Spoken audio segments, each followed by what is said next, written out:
Hello everyone, in this video I'm going to show a step-by-step tutorial on how to set your birthday on AliExpress account. So first we're going to go to the AliExpress app, then click on accounts.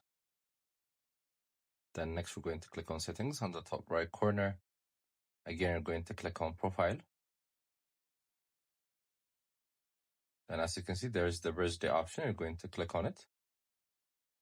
Then you're going to click on add a birthday.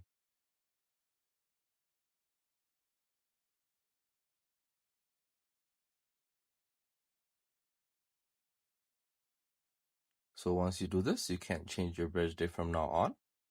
So this is how you basically do it. It's an easy tutorial. We also have different videos in our how-to playlists. Make sure to check them out as we will be uploading videos daily. I hope you guys like this video. Subscribe for more, like for more, share for more. I hope to see you again. Goodbye.